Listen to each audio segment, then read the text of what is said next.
ಇಂದು December 29ರಂದು Kuvempu ಅವರ ಹುಟ್ಟುಹಬ್ಬದ ಪ್ರಯುಕ್ತವಾಗಿ 121ನೇ ಜಯಂತ್ಯೋತ್ಸವದ ಆಚರಣೆಯನ್ನ ಕನ್ನಡ ಕರ್ನಾಟಕ ರಕ್ಷಣಾ ವೇದಿಕೆ ಸಂಘಟನೆಯವರು ಅದ್ದೂರಿಯಾಗಿ ಆಚರಣೆ ಮಾಡಿದ್ರು.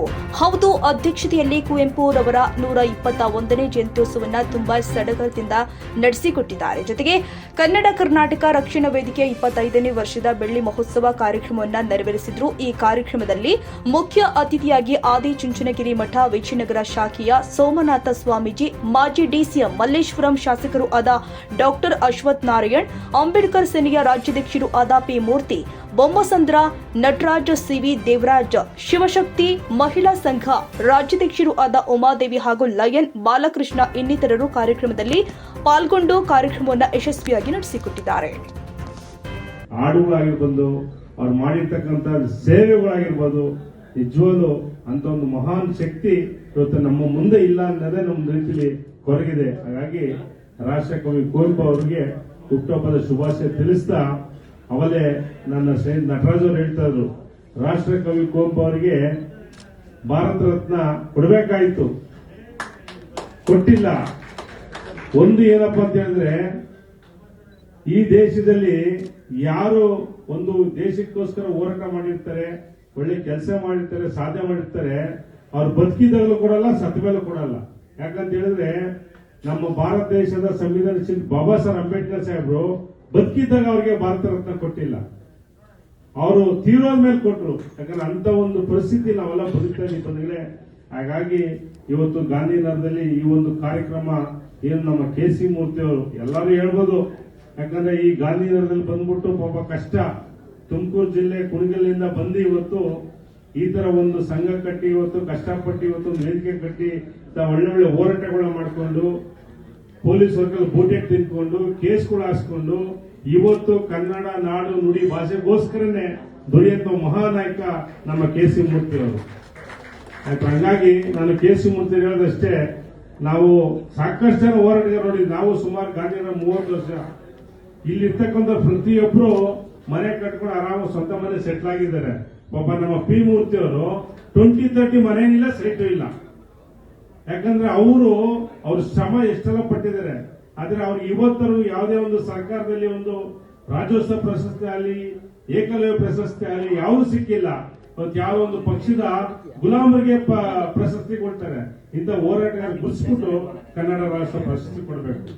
ಅದೇ ರೀತಿ ಇವತ್ತು ನಾವೆಲ್ಲ ನೋಡ್ತಾ ಇದ್ದೀವಿ. ಇವತ್ತು ಸರ್ಕಾರಗಳು ಯಾವ ರೀತಿ ನಮಗೆ ಗ್ಯಾರಂಟಿ ಬಗೆಗಳನ್ನ ಕೊಟ್ಟು ಮತ್ತೊಂದು ಕೊಟ್ಟು ಇವತ್ತು ಇಡೀ ಕರ್ನಾಟಕ ಎಲ್ಲಾ ಡೆವಲಪ್ಮೆಂಟ್ಗಳು ಎಲ್ಲ ಖಾಲಿ ಆಗ್ಬಿಟ್ಟಿದೆ. ಇವತ್ತು ನಮ್ಮ ಇಲಾಖೆಯಲ್ಲಿ ಏನು 42,000 ಕೋಟಿ ದುಡ್ಡನ್ನ ಇದೇ ನಮ್ಮ ಎಸ್ ಸಿ ಮಾದೇವಪ್ಪ ದಲಿತರಿಗೋಸ್ಕರ 42,000 ಕೋಟಿ ದುಡ್ಡನ್ನ ಇಟ್ಟಿದ್ದೀನಿ ಅಂತ ಹೇಳ್ಬಿಟ್ಟು ಬಜೆಟ್ ಮಂಡ್ಯದಾಗ ಸೂಟ್ ಕೇಸ್ ನ ಶೋ ಕೊಡ್ತಾರೆ. ನಿಜವಾಗ್ಲೂ ಹೇಳ್ತೀನಿ, ಅದರಲ್ಲಿ ಸುಮಾರು 10-20% ನಮ್ಗೆ ಸಿಗೋದಷ್ಟೇ.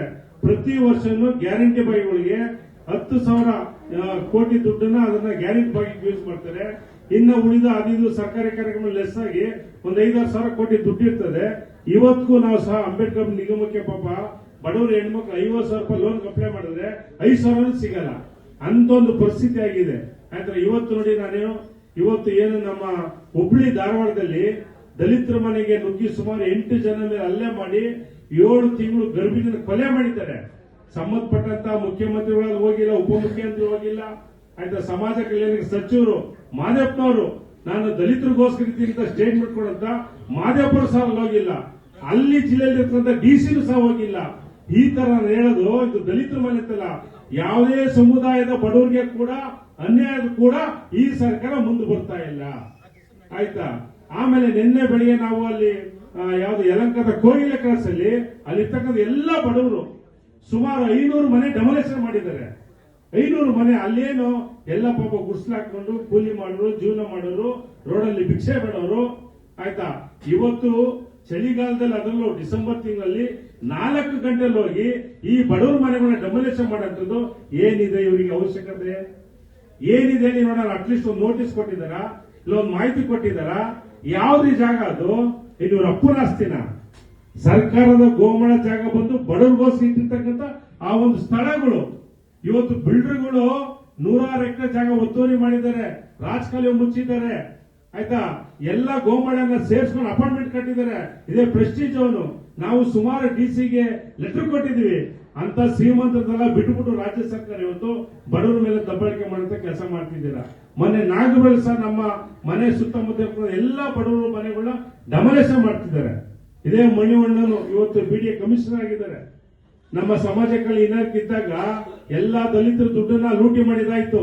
ಇವಾಗ ಅಲ್ಲಿ ಲೂಟಿ ಮಾಡಕ್ ಹಾಕಿದ್ದಾರೆ ಸರ್. 4 ವರ್ಷ ಆಡಿಟಿಂಗ್ ಆಗಿಲ್ಲ.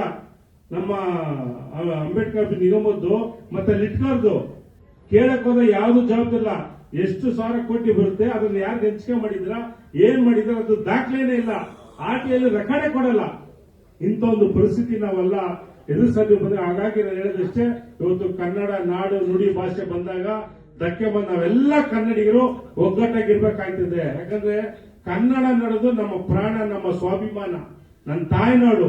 ಇವತ್ತು ITBT ಕಾಲ್ ಸೆಂಟರ್ಗಳು ಬಂದ್ಬಿಟ್ಟು ಇವತ್ತು ಎಲ್ಲರೂ ಬೆಂಗಳೂರು ಸುತ್ತಮುತ್ತ ಏನು ಬಾಂಗ್ಲಾದೇಶದವ್ರು ಬಂದ್ಬಿಟ್ಟಿದ್ದಾರೆ. ಕನ್ನಡನೇ ಮಾತಾಡಲ್ಲ. ಎಲ್ಲರೂ ಕನ್ನಡ ಮಾತಾಡಪ್ಪ ನಮ್ಮವ್ರ ಮೇಲೆ ಜಗಳಕ್ಕೆ ಹೋಗ್ತಾರೆ. ಅಂತ ಒಂದು ಪರಿಸ್ಥಿತಿ ನಾವು ಎದುರಿಸ್ತಾ ಇದೀವಿ. ಹಾಗಾಗಿ ನಾವು ಈ ಮಣ್ಣಲ್ಲಿ ಹುಟ್ಟಿದ್ವಿ, ಮಣ್ಣೆ ಸೇವೆ ಮಾಡ್ಬೇಕಂತ ಹೇಳ್ತಾ ಇವತ್ತು ಕನ್ನಡ ನಾಡು ನುಡಿ ಭಾಷೆಗೆ ಧಕ್ಕೆ ಬಂದಾಗ ನಾವೆಲ್ಲ ಒಗ್ಗಟ್ಟಾಗಿ ಹೋರಾಟ ಮಾಡಿ ನಮ್ಮ ಕನ್ನಡ ಭಾಷೆನ ಅಸ್ತಿತ್ವನ ಉಳಿಸ್ಕೋಬೇಕಂತ ಹೇಳಿ ಈ ಒಂದು ಸಂದರ್ಭ ಕೇಳ್ಕೊಳ್ತಾ, ನಮ್ಮೇನು ಅಶ್ವತ್ಥನಾರಾಯಣ ಸಾಹೇಬರು ಬಹುಶಃ ಹಿಂದೆ ರಾಜ್ಯದ ಉಪಮುಖ್ಯಮಂತ್ರಿ ಆಗಿದ್ದಾಗ ಸಾಕಷ್ಟು ಒಳ್ಳೊಳ್ಳೆ ಕೆಲಸಗಳು ಮಾಡಿದ್ರು. ಕ್ಯಾಬಿನೆಟ್ ಅಲ್ಲಿ ಘರ್ಷಣೆ ಮಾಡಿದ್ರು. ಎಲ್ಲೆಲ್ಲರೂ ಓಪನ್ ಸ್ಟೇಟ್ಮೆಂಟ್ ಕೊಟ್ರು. ಇಂಥ ಒಂದು ಯುವ ನಾಯಕರು ಮುಂದಿನ ದಿನಗಳಲ್ಲಿ ಈ ರಾಜ್ಯದ ಮುಖ್ಯಮಂತ್ರಿ ಆಗಿ ಬರಲೇಬೇಕು. ಆಯ್ತಾ, ನಮಗೆ ನಂಬಿಕೆ ಇದೆ. ಯಾಕಂದ್ರೆ ಅವ್ರ ಭಾಗದಲ್ಲಿ ಸುಮಾರು ಒಂದು 10,000 ಓಟ್ ಎಲ್ಲ ನಮ್ಮ ರಿಲೇಷನ್ಗಳೇ, ಮಲ್ಲೇಶ್ವರ ವೈಲಿಕೆ ಅಲ್ಲ.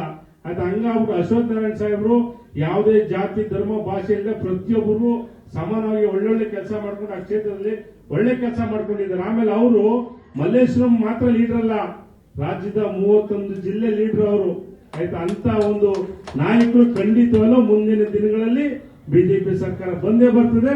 ಇವರು ಮುಖ್ಯಮಂತ್ರಿ ಆಗಲಿ ಅಂತ ಹೇಳಿ ನಾನು ಮನವಿ ಮಾಡ್ತಾ ಹೇಳ್ತಾ, ಇವತ್ತು ಕುವೆಂಪು ಜಯಂತಿ ಹಬ್ಬದ ಎಲ್ಲರೂ ಶುಭಾಶಯ ತಿಳಿಸ್ತಾ ನಾನು ಮಾತನ್ನು ಮುಗಿಸ್ತೀನಿ. ಜೈ ಭೀಮ್, ಜೈ ಕರ್ನಾಟಕ.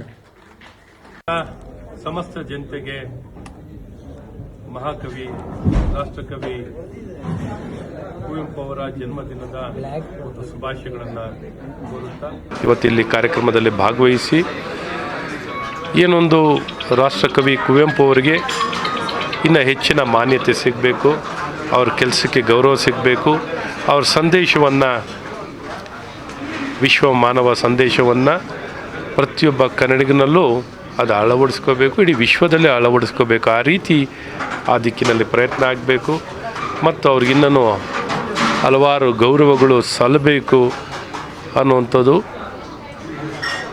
ಸಂದೇಶವನ್ನು, ಆ ಮಾತುಗಳನ್ನು ಎಲ್ಲರೂ ತಿಳಿಸಿದ್ದಾರೆ. ಈ ದಿಕ್ಕಿನಲ್ಲಿ ನಾವೆಲ್ಲರೂ ಸೇರಿ ನಾವೆಲ್ಲ ಕೆಲಸ ಮಾಡ್ತೀವಿ ಅಂತ ಎಲ್ಲರಿಗೂ ನಮಸ್ಕಾರ. ಏನು ವಿಶೇಷವಾಗಿ ಇವತ್ತು ಡಿಸೆಂಬರ್ 20 ಅಂದರೆ ಗಾಂಧಿನಗರದಲ್ಲಿ ಕೇಂದ್ರ ಭಾಗದಲ್ಲಿ ಹಬ್ಬದ ರೀತಿ ಕಾರ್ಯಕ್ರಮನ ಅಳವಡಿಸ್ಕೊಂಡು ಇವತ್ತವರೆಗೂ ಆ ಕಾರ್ಯಕ್ರಮನ ನಡೆಸ್ಕೊಂಡು ಬಂದಿದ್ದೀನಿ. ಗ್ರಾಮದೇವತೆ ನಾಡದೇವತೆ ಆಶ್ರಯದಲ್ಲಿ ಕುವೆಂಪು ಜಯಂತಿ ಹಾಗೂ ಹಲವು ಮಾನ್ಯರ ಕಾರ್ಯಕ್ರಮನ ನಿರಂತರವಾಗಿ ನಡೆಸ್ಕೊಂಡು ಬಂದಿದ್ದೀನಿ. ವಿಶೇಷವಾಗಿ ಕುವೆಂಪು ಜಯಂತಿನ ಈ ಗಾಂಧಿನಗರ ಕೇಂದ್ರ ಭಾಗದಲ್ಲಿ 25 ವರ್ಷ ನಿರಂತರವಾಗಿ ಅವರಿಗೆ ಒಂದು ಒಳ್ಳೆ ನಮನಗಳನ್ನ ಹೇಳ್ಕೊಂಡು ತಿಳಿಸಿ ನಾಡಿನ ಜನರಿಗೆ ಮಾಡ್ಕೊಂಡು ಬರ್ತಾಯಿದ್ದೀನಿ. ಅದೇ ರೀತಿ ಇವತ್ತು ಕೂಡ ಡಿಸೆಂಬರ್ 29 ಸೋಮವಾರ ಒಳ್ಳೆಯ ದಿನ, 25ನೇ ವರ್ಷದ ಬೆಳ್ಳಿ ಹಬ್ಬವನ್ನು ಆಚರಣೆ ಮಾಡ್ತಾಯಿದ್ದೀನಿ. ಕಾರ್ಯಕ್ರಮದಲ್ಲಿ ಸಾಕಷ್ಟು ಜನರು ಬಂದು ಹೋಗಿದ್ದಾರೆ, ಇನ್ನೂ ಇದ್ದಾರೆ. ಎಲ್ಲ ನಮ್ಮ ಹೋರಾಟಗಾರರು, ಸ್ನೇಹಿತರು, ಕುವೆಂಪು ಅಭಿಮಾನಿಗಳು. ನಮ್ಮ ಉದ್ದೇಶ ಇಷ್ಟೇ, ಏನು ಅವರು ಮಾಡಿದ್ದಾರೆ ಆ ಇತಿಹಾಸನ ಉಳಿಸುವಂಥದ್ದಾಗಬೇಕು. ಕನ್ನಡ ಕೆಲಸಗಳಿಗೆ ಜಾಸ್ತಿ ಆದ್ಯತೆ ಕೊಡಬೇಕು, ಗೌರವ ಕೊಡಬೇಕು. ಇರೋ ಸರ್ಕಾರಗಳು ಯಾರೇ ಇದ್ದರೂ ಕೂಡ ಆ ಕಾರ್ಯಕ್ರಮನ, ಯಾರು ಕನ್ನಡದ ಕಾರ್ಯಕ್ರಮಗಳು ಇಂಥರ ಮಹಾನುಭಾವರು ಕಾರ್ಯಕ್ರಮ ಮಾಡ್ತಾರೋ, ಇತಿಹಾಸ ಸಾರುವಂಥ ಕಾರ್ಯಕ್ರಮಗಳಿಗೆ ಅವಕಾಶ ಮಾಡಿಕೊಡ್ಬೇಕು. ಅವರು ಮಾಡಿರೋ ಸಂದೇಶಗಳನ್ನ ಈ ನಾಡಿನ ಮುಂದಿನ ಪೀಳಿಗೆಗೆ ಪರಿಚಯ ಮಾಡಿಕೊಡ್ಬೇಕು ಅನ್ನೋದು ನಮ್ಮ ಉದ್ದೇಶ. ಏನು ಇವತ್ತು ರಾಜ್ಯಕ್ಕೆ ಅಪಾರವಾದ ಕೊಡುಗೆಯನ್ನು ಕೊಟ್ಟು ಹೋಗಿದ್ದಾರೆ ಕುವೆಂಪು ಅವರು. ಆ ಕೊಡುಗೆನ ಮುಂದಿನ ಪೀಳಿಗೆಗೆ ನಾಡಗೀತೆ ಇರ್ಬೋದು, ರೈತಗೀತೆ ಇರ್ಬೋದು, ಹಲವಾರು ಸಾಕಷ್ಟು ಕೊಡುಗೆನ ಕೊಟ್ಟೋಗಿದ್ದಾರೆ ಆ ಮಹಾನುಭಾವ. ಕಾರ್ಯಕ್ರಮಗಳು ಮಾಡಿ ನಾವು ಮುಂದಿನ ಪೀಳಿಗೆಗೆ ಪರಿಚಯ ಮಾಡಿಕೊಡ್ಬೇಕು ಅನ್ನೋದು ನಮ್ಮ ಗುರಿ, ಅಷ್ಟೇ ಉದ್ದೇಶ. ಇವತ್ತು ಸಾಕಷ್ಟು ಜನರು ಬಂದು ಈ ಕಾರ್ಯಕ್ರಮದಲ್ಲಿ ಸೇರಿದರು. ಅವ್ರಿಗೆಲ್ಲ ಒಳ್ಳೆಯದಾಗಲಿ.